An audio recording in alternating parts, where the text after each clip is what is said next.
So let's talk about your introduction to sport. Has it always been football? And then how did the recruitment process go? For sure. I grew up in a rural part of Ohio, and there's not a whole lot else to do other than play sports. But there also weren't that many sports available. So I played soccer, I played baseball, basketball, I ran track.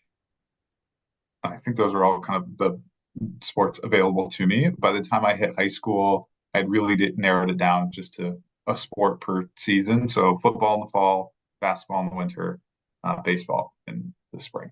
Um, Towards the end of high school was where I was kind of up in the air between football and baseball. I think I liked baseball more, but had more opportunity through football. And so then kind of ended up leaning that way. The recruitment process was pretty laid back for me. I went to a really small school and ended up going to D3 for college. So there were really only a handful of schools that I was really even like talking to. I had some that reached out, but mostly for me too, I wasn't sure if I wanted to play a sport in college, just because I knew what a huge commitment it was going to be. I was like, I don't even know. I struggled a lot with like my confidence in sports, and so I was like, I don't even know if like I'm gonna be good enough to get there. Is this going to be a waste of time, kind of thing? But my older brother, he was a year ahead of me in school, had just gone to a college at Ohio Wesleyan University, and he was playing football there, and so they started recruiting me. And so I was like, well, that's kind of cool that like I could keep playing with my brother. Like that's kind of fun. And then I was able to get a really good academic scholarship from the school. So it was just kind of worked out that it was like it's a cool opportunity to keep playing.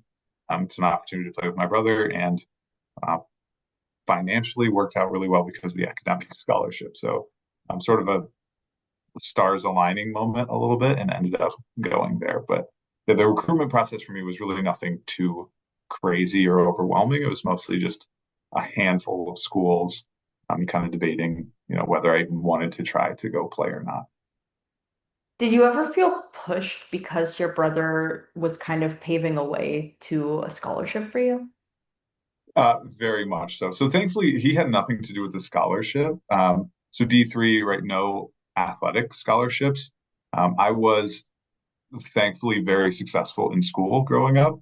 Um, I thank my lucky stars for that. That I just have been able to be experience a lot of success academically, and so I did like this sort of scholarship competition thing through the school, and was able to get a full ride through that. Uh, so it was more so that I felt more pressure. I was like, oh, going through college and not having debt sounds pretty good. My parents always tried really hard to not make it, and my brother the same. Like I knew they really wanted me once like the coaches started calling me. Like I knew that's what my parents and my brother wanted me to do, but they never said anything about it. So they were really intentional to not try to make me feel pushed to go and follow in his footsteps, even though I knew that like they would really want it. But I never really felt like I had to. It was, I think, around, but it was never something I think that like finalized the decision for me or really that heavily influenced my decision. It was much more that like I was excited about that opportunity, and like I thought it'd be really cool to get to play with him as well. And I got to go and visit him a few times, like while he was a freshman, when I was in high school. And so like I got to meet some of the people on the team and stuff. And so it was like also kind of this built-in support network for me to go to college. So there was the kind of implied pressure there, but my family did a really good job of not putting it on me. And it was just kind of able to work out that that's what I wanted to do as well. Yeah, I feel like when I talk to a lot of athletes, they like that jump from high school to college because it feels like freedom. It Yeah, feels like escape. yeah. When you are following your brother to not only a college, but also a team, Hmm. what do you have to prepare your identity for? Yeah, and it's a small school, so like a lot of the people kind of even outside of the team, there was still sort of this like semi bit of a shadow. Although weirdly enough, like when I would tell people my older brother was on the team, they thought it was just a different person on the team that was my brother because I don't look very much like my brother, and I looked more like one of our other teammates. So a lot of people thought I was somebody else's brother. It was a whole thing. Uh, but I think for me, it was a lot of like, I spent my whole life really trying to differentiate myself from him.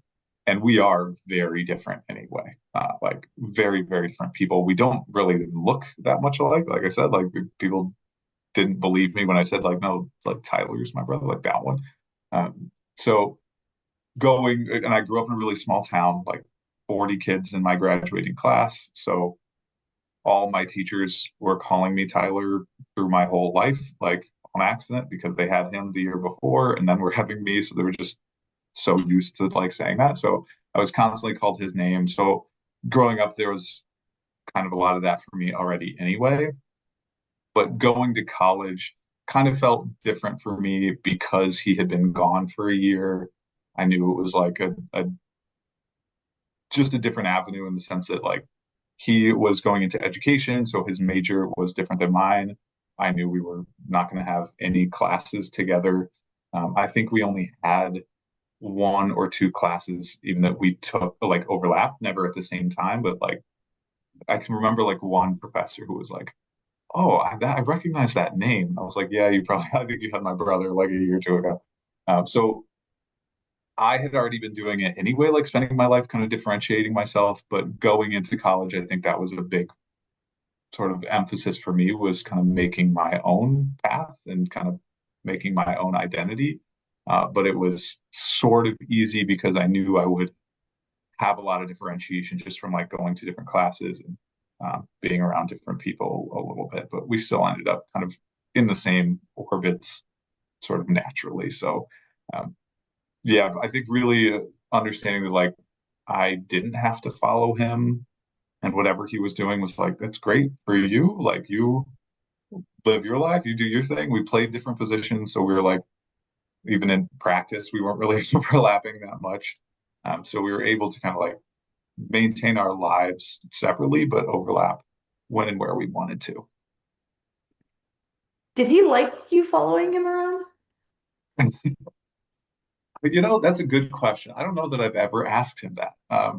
I know he liked that I came to the school with him. I know he liked like us playing together. In terms of school, like our friends, oh, again, did overlap quite a bit, but I think we're separate enough where like the people he was closest with were not necessarily people I was the closest with. So we still had some separation there, like kind of where we were hanging out and who we were hanging out with. But I think he liked it. But he never has told me he didn't, and he's pretty comfortable telling me things that he doesn't like that I do. So I assume he did like it. That's such a little brother answer, though. Like, Yeah, right. I'm sure he liked having me around all the time. Yeah, he didn't tell me no. He didn't like get mad at me, and he does that plenty. So yeah, I just like I guess so. What what was the role of your parents as a support system to you? Growing up and then into college when you had an athletic department and your brother also on the team. Yeah, my parents loved us playing sports. Like that was their favorite thing. They always really wanted us to be active and be involved in sports because they both played sports growing up. My mom is a teacher, and so she was coaching through most of her life before having kids as well. So they've always been very involved in sports. They had great experiences with it, so they really wanted that for us. So they were huge about like they were always going to drive us to practices. Um, my parents rarely, if ever, missed a game. I mean, they were even when we were like, you don't have to come to this. Like either we're going to get blown out, or the other seems like not very good, or it's just like it's raining. Didn't matter, and it wasn't because we wanted them. Like they genuinely wanted to be there. Even into college, they were at I think every game. I don't think they missed any of our college games. Um, Rain, snow, hot, cold, didn't matter. The college I went to was like an hour and a half, maybe a little under from like where my parents live, like where we grew up. So that drive was like, I guess, doable every week. But even when we were on the road, I mean, they would drive 5, 6, 8 hours to come to our game. So they were super, super involved. They loved being there and watching. They liked talking to us about it and getting to hear kind of like what we were working on.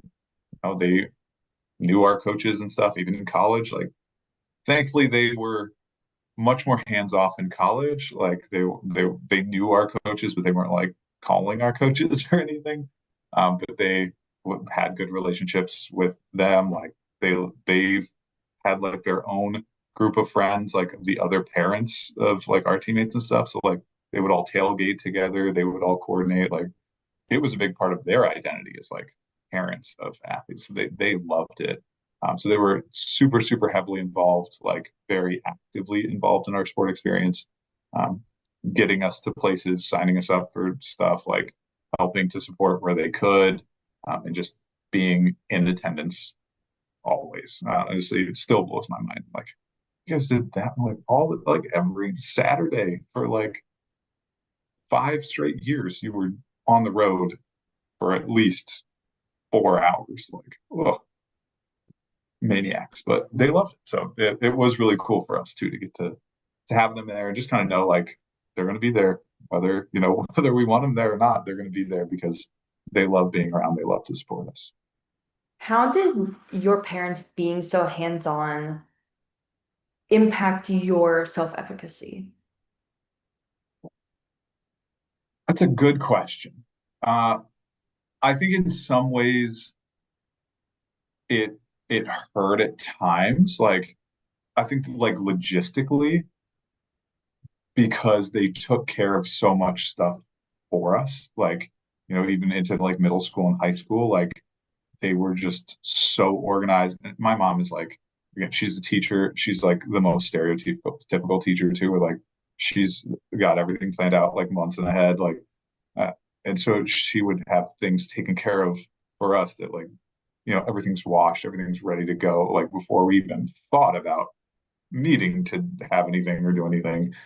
So by the time we hit college, like there were things where I was like struggling to keep up with because I was like, wait, I gotta get all this stuff together and I gotta think about this. So I think in some of those ways, like it kind of hurt. Whereas in other ways, I think it helped because they knew stuff that was going on, but wouldn't really do it for us. So like talking to coaches, like talking about like playing time or asking questions and stuff. Like they would see it, they would talk to us about it. They would be like, that's a conversation like you have to have with your coach. Like you got to go talk to them, or like you got to work this out. And so that I think really helped when they were around. I was able to talk to them about it, but then they weren't. There was a lot of like, we will do it if you need us to, but we want you to try it out. So then by the time I was in college, like I could do that myself. Like I felt more comfortable knowing how to navigate those conversations and how to ask for what I needed and look for what I needed. So it was like the sort of the emotional sort of strategic aspects. I think it helped. I think the logistic aspect is where it hurt because they just took care of it for us and we never really had to think about it. So What do you think that parents of athletes now are doing wrong? being making it more about them than the athlete. So I get this a lot, even with my college athletes now, where like one of my favorite sort of skills or topics to work on with my athletes is finding their why, connecting with their why for their sport, with their experience, what resonates with them.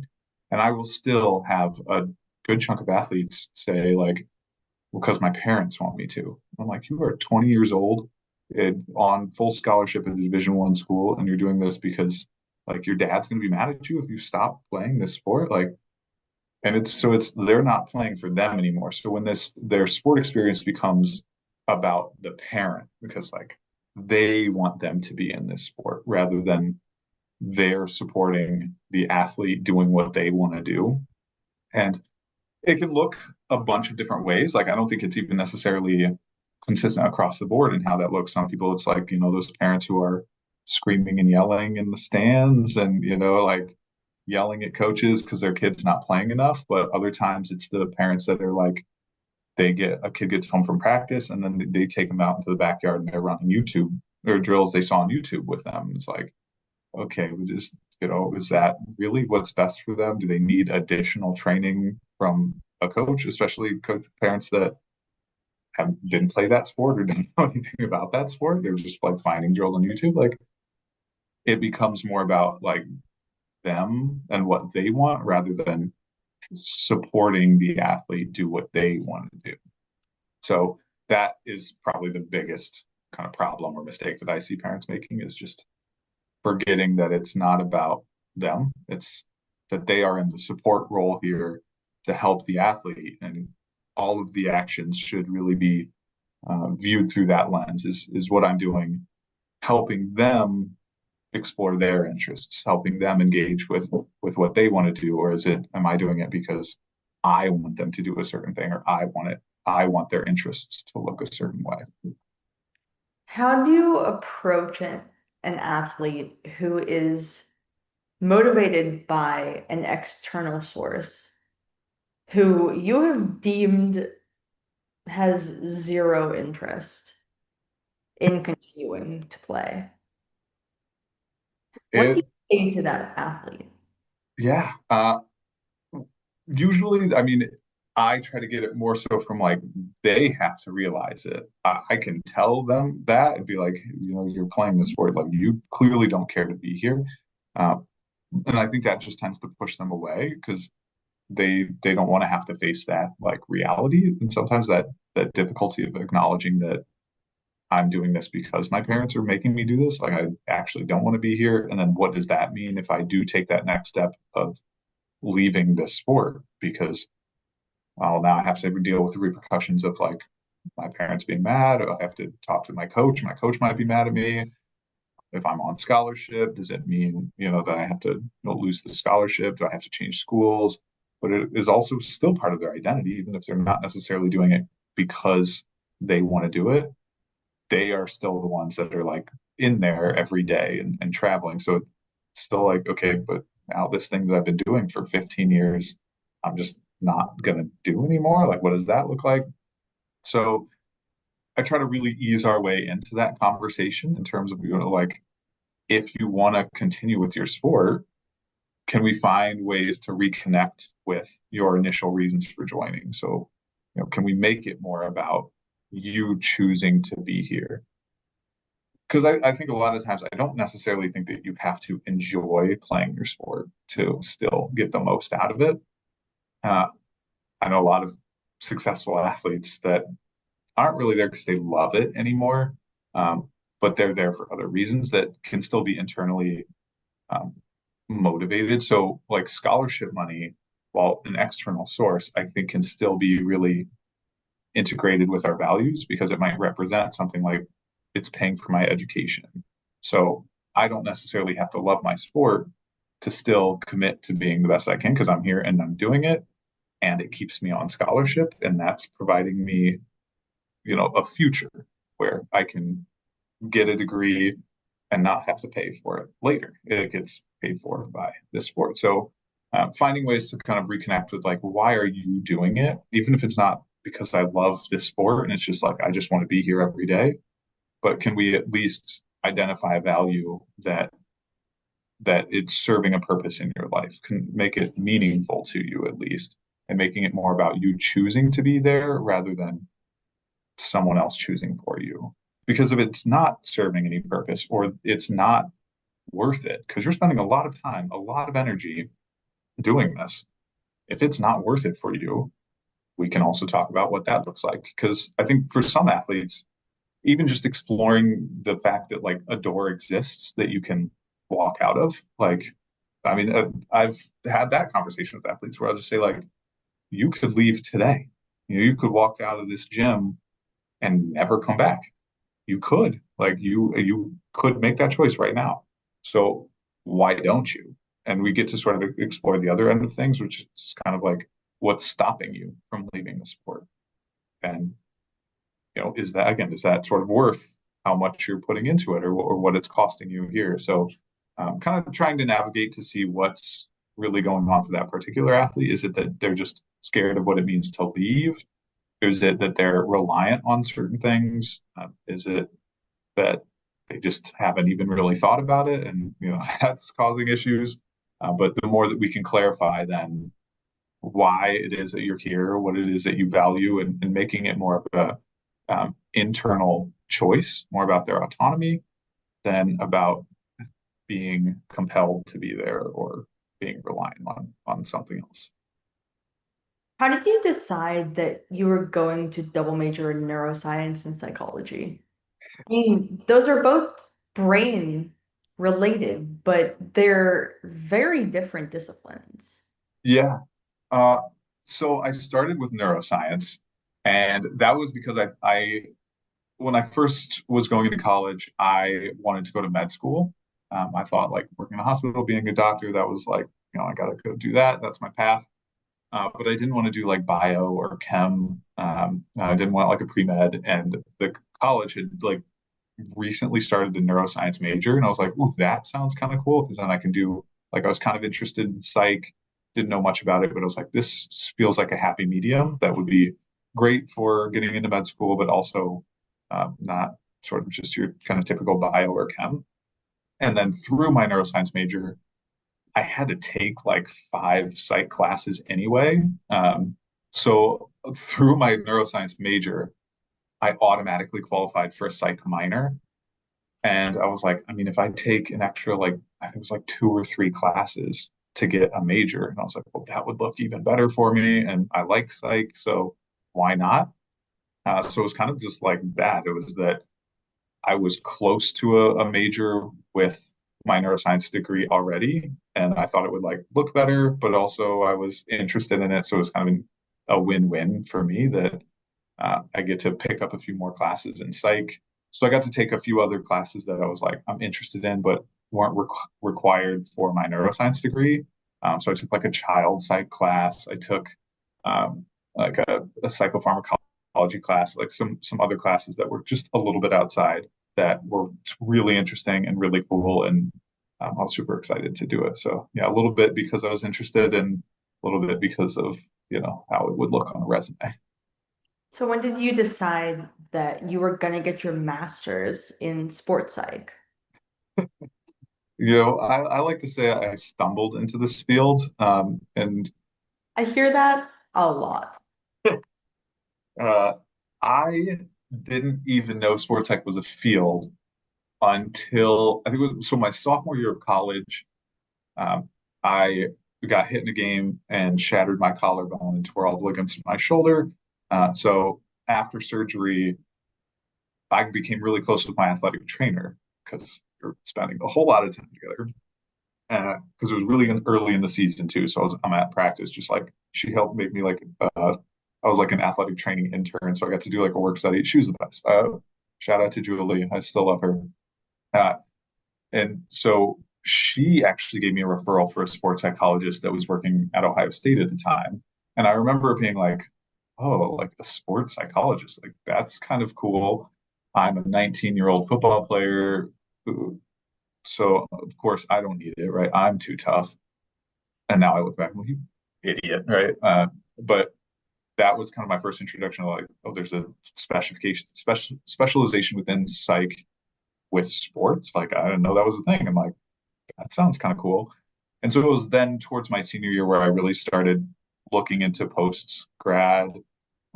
At that point, I knew I didn't want to work in a hospital. I knew med school was not going to be the route for me. I worked in a hospital in undergrad, in a surgery department, and it was really cool, like incredible experience, but also helped me realize like I do not want to be in a hospital. I don't want to, be in this setting, just like not for me. And our the way a lot of sports psych classes and programs and stuff are still kind of split. Either they're in psych or under kinesiology. And so we had a sports psych class that was not in psych, it was in kinesiology. And so I found that out my senior year. It was was called like mental aspects of sport performance. So they kind of like hid it underneath this like other title in our kinesiology department. So I took that my senior year, and that's when I was like, this is really interesting. Like I like this a lot. And so from there, I was like, well, maybe going into sports psych would be cool. And I started looking into programs and stuff. And I was like, yeah, I'm gonna give this a try. So probably halfway through my senior year was when I decided I wanted to go to grad school and started like really trying to find a program. And so got lucky enough to get into the University of Denver over the summer and went from there. I have heard that Denver has a fantastic master's program. What do I'm you, biased in this, yeah, but I agree. was it there where you decided that you wanted to look into the impact of music in sport? No, actually. So it's funny. That is so cool. Yeah, I mean, I still love it. But in my master's thesis, I actually looked at the role parents play in youth sport experiences. So as you're talking about, like, that's kind of fun. So I, at the time, thought I wanted to lean more into like the youth sport market, which I still think is really cool. Just I don't want to have to deal with private practice stuff, so I ended up other avenues are easier.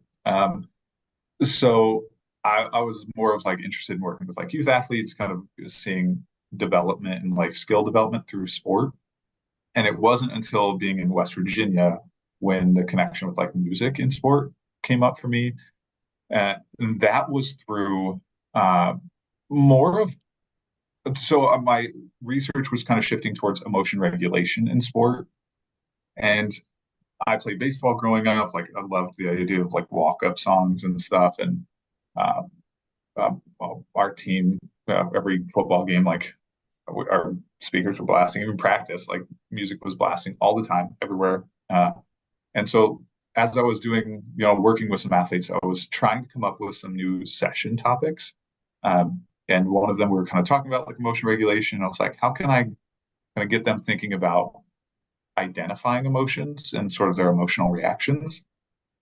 But anyway, walk-up songs and the impact of music during practice. Yeah, and so I was working with one of the teams at West Virginia.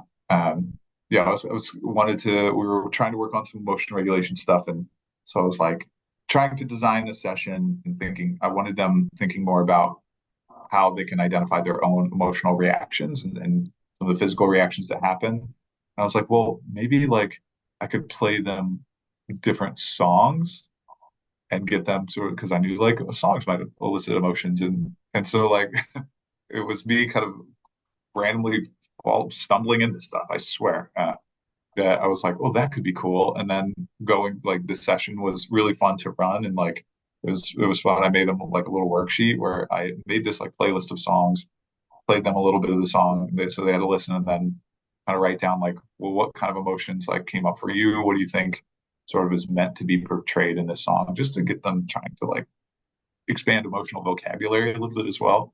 But it was really fun to like get to run through some of that stuff, see them like kind of react to like music playing, and it led to some stronger relationships, I think, with some of the athletes because then they would like ask me about certain songs, or they'd be like, "Oh, I love that song," right? It elicits a lot of memories and stuff as well for them. And so from that, I was like, this would be a cool area to study. And I I did not get my PhD because I wanted to do research. I very much went the doctorate route because I wanted to learn how to do research so I could use it better in my applied work. So I was never really like super excited to do research. So I was like, if I'm going to do research, it's got to be something that like I'm really interested in and like excited about. So after doing that, it was kind of around the time where I was exploring topics for like my dissertation and stuff, and I was like, this could be really cool. Emotion regulation was where I was already kind of compiling info. I was like, this would be a great like kind of next step. And there's not a ton of research on it. There's like bits, but from what's been done too, I mean, the experience with music for athletes is so different now than 10 years ago because now you have Spotify, you have the Apple Music, you can make your own playlist, you have unlimited, hours, you uh, can listen on your phone on the way to the bus, you can have your headphones in, there's just so much more personalization with your music. Whereas, when I was in football, like we had like Pandora radio. The best we could get was like, you could skip the ads. But like you couldn't like pick which songs you were listening to most of the time. It was just like you could maybe get a personalized radio station, but like you couldn't just pick your songs or make a playlist really in the same way. So a lot of the coaches didn't really get how big of a role that music was playing in their athletes' lives now compared to like them growing up, right? Again, it's like maybe somebody had a speaker, they were like putting CDs and stuff in. But now it's like, someone hooks up to the Bluetooth and they have a playlist made and they're just like picking music. It's like such a different experience. So I was like, this is something I think would be really cool. It's pretty open in terms of research, and it's such a big role in athletes' sport experience that I think it would be really impactful to do that would help me with my applied work as well. What do you think is the perfect amount of songs on a pregame playlist? Oh, it depends. The so it depends kind of like how long their pregame is, all right? So how far ahead before the game, like you're in the locker room, because you don't want to be too hyped up, 4 hours before the game starts.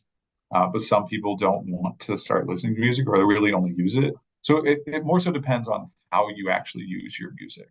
For some people, they'll use it for like emotion regulation. So they might want to use it ahead of time, have more like low beats per minute songs early on, and then later on, right, pick up the beats per minute, start get the heart rate up a little bit.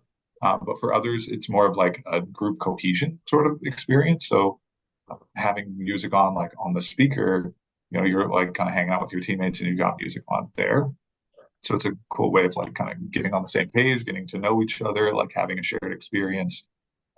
So there's no like right amount, I would say. But what is important is not getting too stuck on like it has to be certain songs or it's got to be like a specific amount or a specific um, playlist. It's more about kind of matching mood and thinking more about beats per minute. So kind of making sure that we're ramping up when we need to ramp up and keeping it sort of calm, low uh, energy until we need to go up. Have you found that music can classically condition yourself out of anxiety?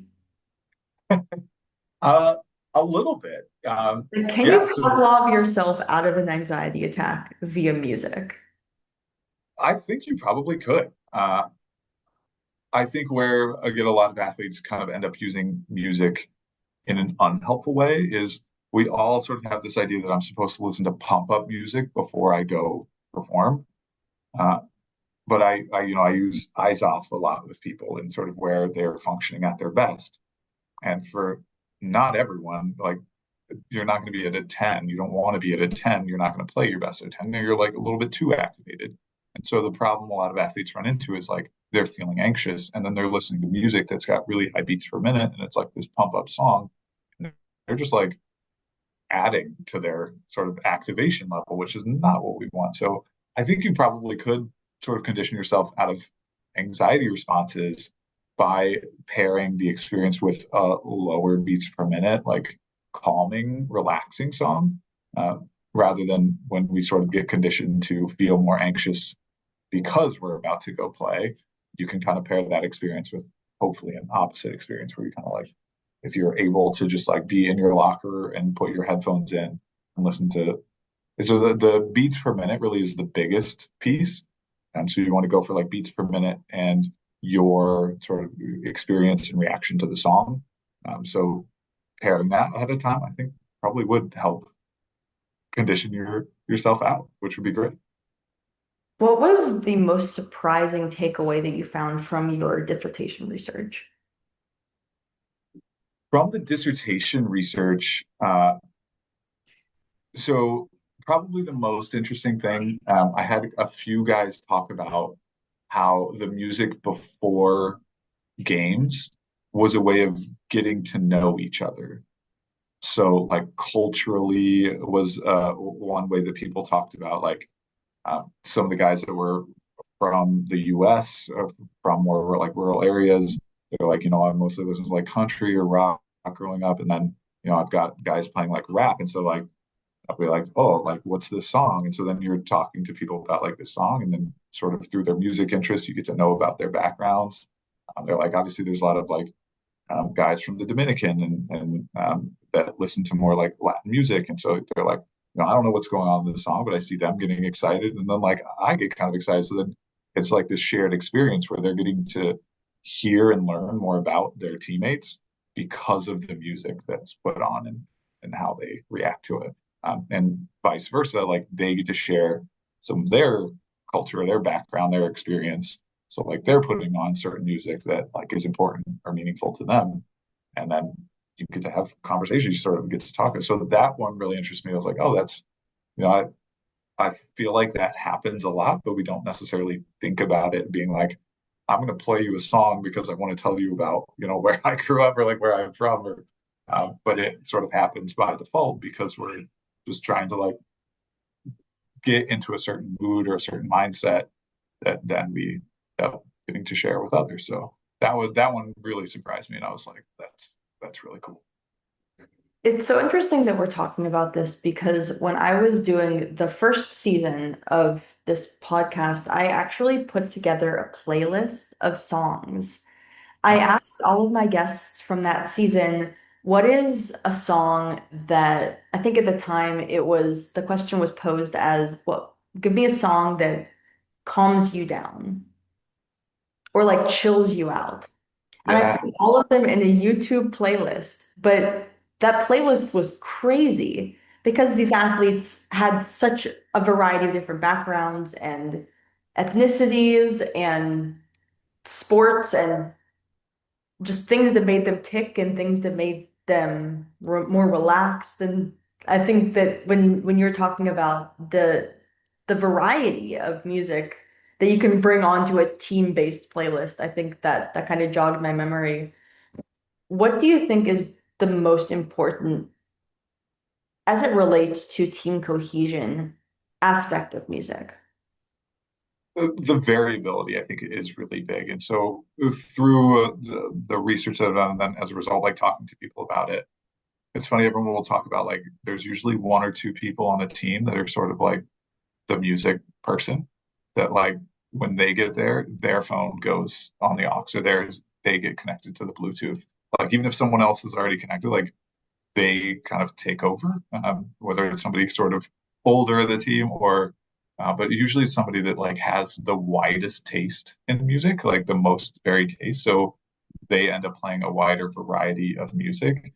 And I think that's really the biggest thing is like the more variety you have, the more likely you are to hit kind of everyone's interests at least a little bit. And if you have some music that draws some people in, they're more likely then to kind of be interested in the other music that you play. So it's a way of kind of bringing everyone together. But I think because of that, you have to cast a pretty wide net. So the person playing the music has to be able to kind of like understand the vibe of the room a little bit and be able to play music from different genres, different like sort of beats per minute, and be able to kind of see how they're catching, the group. But that variability is huge because if you just sort of stick to one genre, there's going to be at least a chunk of people who aren't going to be really that interested or are going to kind of like tune out because there's not much there that's connecting with them. Do you think that the role of the aux keeper is one that the captain possesses, or do you think that there is a special role I think that it's like a has been special role. created? Yes, it's like a special role. I would say probably more often than not, it's not the captain that ends up in that role. Like usually it's kind of more of like, I think of leadership in a couple of different ways, and one being sort of like social leadership. The person that's kind of like brings the group together and has plays more of that role with like relationship focused. I feel like that person who's more visible on the team, but is maybe more like relationship focused, they tend to be in that role. But it's usually like a very distinct role. Like there's like one or two people who everyone kind of like defaults to. And it's really funny to see like any team you go to, like you can ask like who plays the music, and they'll be able to name names right away. But that role is pretty distinct from the captain because it can be, but usually not. Let's break down those aforementioned types of leadership. Yeah. So I think of it more so in terms of like there's like sort of the social leadership, really the relationship focused person who maybe is not necessarily the person who's going to get the most playing time or be like the most significant sort of contributor to performance, but is going to be the most significant in terms of like bringing people together and being able to like encourage and support. And these I don't think are mutually exclusive in any way, shape, or form, but sort of Venn diagram situation. And then with more of like the performance leadership, I think of sort of in two different ways, with one being like kind of your verbal leaders, so the people who are good at being able to communicate effectively, like be able to, run things. Um, I think about like organization kind of skills. So the person that the coach, sends info to say like, hey, tell everybody that like they sort of disseminate information, but also maybe sort of your field general, in performance, and then sort of your um, watch watch me, like can't maybe aren't necessarily the most vocal, aren't really the greatest at communication, but lead by example, right? So kind of your typical lead by example people. That I think again, the vocal and social leaders I think tend to go together a little bit more. I think people always kind of try to do a little bit more of one or the other, but most of the time in my experience, I'll see kind of one uh, that people gravitate towards, and then the other two are sort of like they have to put a little bit more effort into. But those are sort of the three styles of leadership that like I kind of think of more so just from my experience. Do you find that when teams are assigning captains and leaders that they go toward one group more so than the other? I mean, it's different when a coach is assigning that, but when it's a group of your peers, do you see a trend that team-based hierarchies go toward more so? I think the lead by example people generally are like the most likely to get selected as a captain. It's sort of like I think typically people kind of go to who's like the best player on the team and they should be our captain, with which I think can work out, right? But it's maybe not always necessarily the greatest for that person if that's not what they're comfortable with or what they really want to be in that leadership role. Because I think captains tend to be better when they're more like the vocal or social leaders. But I think the lead by example people tend to get voted by their peers more often because they're most impactful in the game itself, like with their performance. Um, I think the social leaders tend to be the other ones a little bit more likely because people like them, right? So they have strong relationships with them, so they end up voting them. I feel like the vocal leaders end up being sort of the least likely to get that role. Whether that's because of some of the pushback, I think at times of like people being like, don't tell me what to do, or who are you to kind of take on this role. So I think at times the people who are more vocal sometimes are not less likely to get voted by their peers, but I think are more likely to be selected by coaches because coaches like to see that, they want to see you communicating and being able to like offer feedback and interact with teammates. But I think from a team perspective, usually lead by example, and then social coaches tend to be more of like the vocal leaders.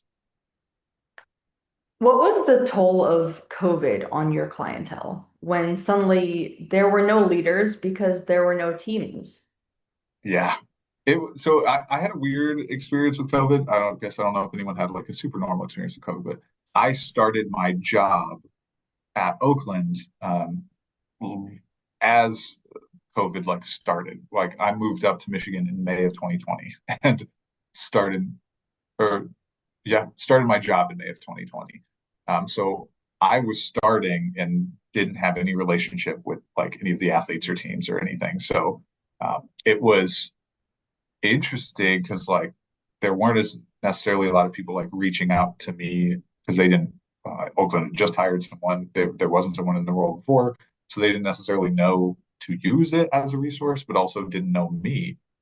So when they were reaching out, uh, some teams I think were better, where like maybe those people who tend to have teams that had more of like a social leader who was comfortable in that role was good about maintaining communication with the team, like making sure that they had like kind of regular Zoom calls. Sometimes coaches were doing that. I think more often than not, like coaches were trying to maintain some level of consistency just in terms of interaction with their athletes and stuff. So they would have like, group Zoom calls and stuff. Uh, but it was, I think, a struggle for them because of that just lack of consistent interaction where they're so used to being around each other every day for like hours at a time. And all of a sudden it's like, I haven't seen this person in months. And, if we're not actively making the effort to connect, we don't necessarily always connect. Whereas, when we show up to practice, I don't have to intentionally do anything. We just are both at the same place. So we can like accidentally connect. So that I think was probably the biggest impact was just that they had to really put an intentional effort to maintain or build relationships with their teammates. Whereas others, or when it wasn't COVID and they were around practice, like they didn't really have to do that intentionally. It was more so by default that it was going to happen.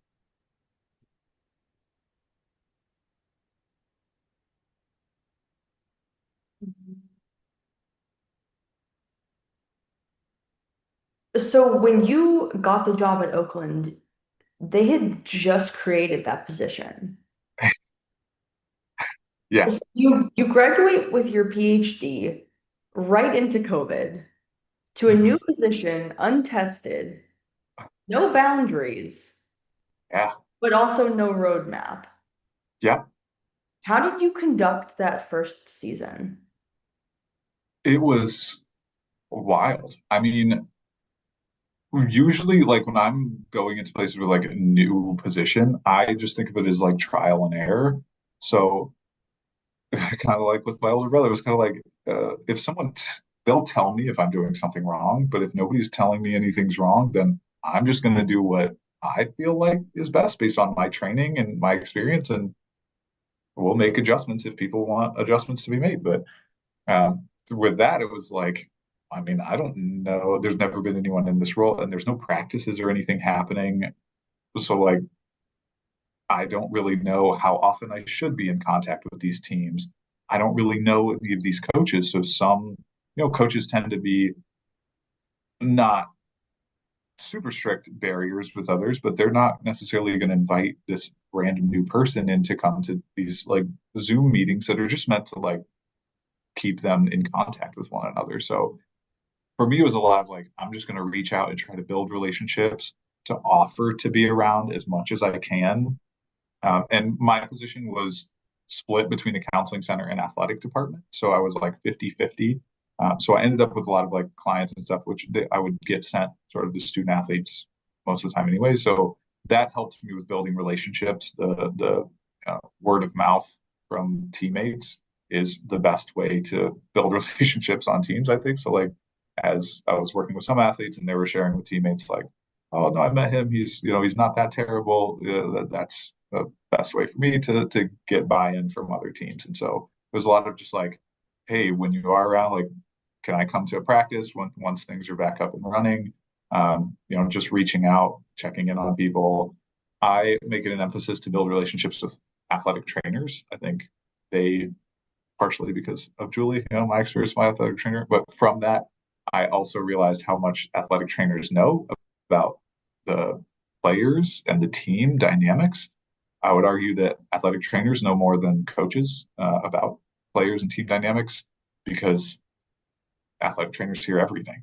I mean, you kind of at your most vulnerable if you're hurt or you're in the on the table or you're on the sidelines. So they are like kind of the first responders when it comes to like mental health experiences and their frustrations.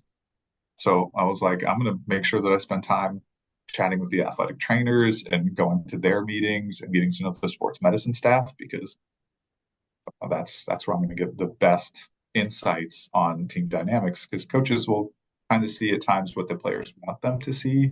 They're not necessarily going to be as open and honest with them as they are with an athletic trainer who doesn't have a say over their playing time or their scholarship or anything. So yeah, it was a lot of just kind of trial and error and see where can I be helpful and what can we make this look like? And then a lot of like prep work. So I'm like, once we are back, I want to make sure that I have like handouts designed that I can like send along. So I was doing that with teams. I'm like, hey, here's like some quick tips on, dealing with anxiety, some strategies for like if you're, feeling stuck at home, like ways to keep busy. And then, I wanted to prep stuff for like some performance work for when we were back that I would have, well, I had a little bit of less interaction. Like, well, if I normally I'd be at practice, so I might as well like design this so that I don't have to try to do it later when I am going to practices and stuff. So yeah, it was crazy. It was just do what I can and wait till someone tells me I'm doing it wrong. 5 years down the line, what have you seen are the lasting mental impacts of the way that we communicated during COVID? Hmm. That's a really good question. I think a lot of it would probably come down to the relationships, the interactions. Like I think people are more aware of how important it is, both in the sense of like the people who really valued and do value like social interaction, like they're more extroverted people, or they've got a really high social battery. So those people who realize, oh, like no, that's something that I really need in my life, and I need to make sure that that's how we communicate that is like you go and be around your teammates and make sure that you're like forming those relationships. I think for other people, they also kind of realize like I really like my own time. And so sort of thinking more of like what charges your battery and where you uh, connect with the most. And if you like do need that social interaction, make sure that you are going out and getting it. And also it's okay if you want some time to just be by yourself when you're around your teammates all day. Like you can say like, no, I'm just gonna go sit in my room and watch TV or something. Like I just need to be away from everyone because that helps me. So I think sort of the way we've talked about charging your battery and sort of taking care of yourself, I think has stuck with people. They're better or at least mildly more aware. I think in some ways people have kind of just like shoved it down and been like, oh no, we don't think about that anymore. It's fine. It's over now. Uh, and I think where people do are more aware is that how sort of that social interaction, what role it plays in their life and in their mental health. So you're saying that the student athletes and the students as a whole who were trying to form relationships during COVID have a better understanding of how to set boundaries. Some, some. Uh, I I think they had to be more aware of like being intentional about a lot of stuff. Um, and I think it kind of depended when they were coming in. So I think for the ones that were like freshmen when COVID hit, very different experience. Or like seniors in high school and then coming in, like versus the ones who were maybe on their junior or senior year. Because those ones, it was for those athletes, it was more of a loss, I would say, where like they were already close with a lot of people. They were now it was like sort of we were taking some experiences away. Whereas like some of the freshmen and people that were just coming in, it wasn't necessarily the same. It was more of like I didn't really get to build these relationships in the same way. So then when they are back on campus, they were like, oh, like this is so cool. I get to see them every day. Like I actually get to be around them and stuff. So I think it was sort of that like the ones that were coming in post COVID, they were more aware of like how important that time around each other is. Um, I think the ones who had it taken away got to realize that, but then they were on their way out anyway. So yeah, So in one of your staff bios, you had alluded to using ACT and CBT and motivational interviewing as tenets of your practice. Can you explain to the listeners the difference and then how you as a practitioner kind of meld all three of them into what you do with your clients? sure. Ooh, this is gonna be a fun one. So ACT is an acronym for Acceptance and Commitment Therapy. ACT is what we might consider a third wave therapy. So it's similar to CBT, but it infuses some like mindfulness and meditation practices.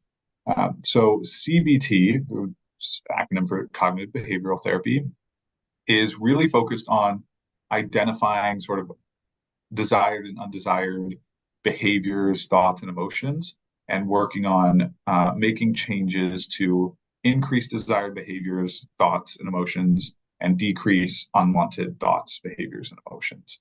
Uh, ACT uses some of the same strategies, but the main focus is not to change thoughts, emotions, or well, to behaviors, but not necessarily thoughts and emotions. ACT really comes from a place of accepting thoughts and emotions, taking away some of the judgments of emotions or experiences being good or bad, or so changing our relationship with them. So I can feel anxious and still perform well, whereas CBT would take the approach more so of I reduce my anxiety in order to perform well. So uh, again, the overlap is really about some of the techniques. So sort of half of ACT is really about sort of identifying our values, committing to uh, acting in accordance to those, so about our behaviors. And then the other half is more about that idea of accepting, recognizing my conceptualization of myself and where I'm trying to hold maybe too tightly or trying to sort of um, live through this definition. Um, and working more on just letting go of that and being more engaged with the present moment. So CBT, we're really working more on using certain strategies to help us reduce these unwanted emotions. So we are kind of taking the approach of good or bad or positive or negative, thinking about how they're impacting our life. Motivational interviewing is trans theoretical, so it's not really necessarily tied to any particular um, theories, but it's more a framework for working with our clients or our patients, however you want to call them. And motivational interviewing is really helping the individual that you're working with identify their own reasons for making a change. So rather than me telling them, they should do this or, this would be good for them, it's helping them figure out why they want to make a change and what's important to them. Because that, in my mind, and I think the research is pretty solid in showing that that tends to make for better and more lasting behavior change. So it's more of a style of conducting sessions where we're working on identifying their reasons through some of the language that they use and asking questions in a certain way that elicits their own motivations rather than me trying to tell them that it's good for them because you know sometimes that works but not always. Do you have And a how I sense? sorry, I was just how I sort of bring them all together is kind of like ACT, I would consider sort of my primary theoretical orientation. Um, and then I draw from CBT more so from some of the strategies and tools that they have, because there are some really, really good strategies when it comes to managing certain physical symptoms and being able to help us with that behavior change. And then motivational interviewing, again, is a way of, I think about it more so in terms of how I conduct my sessions and how I um, lead in terms of trying to figure out why it's important to them rather than just sort of it being a good thing for them. Do you have a certain type of person that each of those theories work best with? Not necessarily. I sometimes I think like ACT ends up being one of the best and most effective for athletes because they're very used to like a lot of control and sort of in ACT control is the problem a lot of times. We try to control things that we can't control. And so ACT tends to connect with them because it forces them to think about things in a little bit of a different way. CBT, I think, is really good for the people who have a hard time kind of getting out of that approach of like changing relationships and letting go of control. Those people are just, they're not going to want to deal with me. Right? If I'm like, yeah, but maybe anxiety is okay. And they're like, no, no, I need to get rid of my anxiety. So I usually start with ACT. I think that connects with most, but for the people that they're just really not ready for that idea, or they're looking for a little bit quicker changes, I think CBT tends to be um, more effective just because we can do really concrete, quick skills that they can kind of take and go. And motivational interviewing tends to be most important when a client is really not necessarily super invested themselves, whether it's because like a coach has made them come or it's just kind of something that they thought would be helpful, but they're not really sure why, then it tends to be most helpful because it helps them buy in a little bit more rather than it being one of those external sources or motivations gets them really invested from their own perspective. What do you think is the most difficult part of athlete buy-in to mental health? The culture, the stigma, kind of really what they're bringing in. So some athletes, I don't have to do anything. They grew up with parents who were very vocal about mental health and were on teams with coaches who encouraged athletes to use their resources and were validating.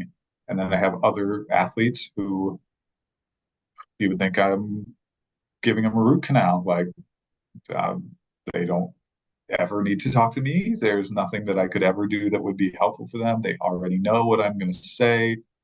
And that's because, you know, they've had athletes or parents and coaches or been in cultures where it's really demonized to struggle or it's just really invalidated because it's, you know, it's just people who are, you know, making stuff up or they're too weak.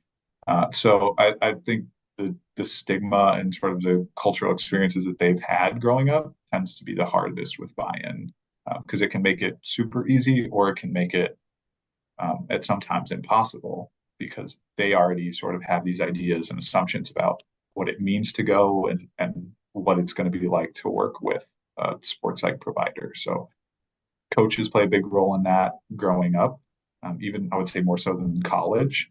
I think I'll have college coaches who are like, you know, why won't this kid talk to me? Or like, why aren't they saying anything to me about it? I'm like, well, maybe because your title's head coach. You know, it's got nothing necessarily really to do with you, but more so your title is head coach. And so that carries certain associations for that athlete. They might have had a coach who they did try to talk to, and that coach pulled them out of games for it, or thought that they weren't ready to do things, and so now they're nervous or just wary of telling you because you have an influence on their time. Right? So yeah, I think the culture and sort of their prior experiences have the biggest impact.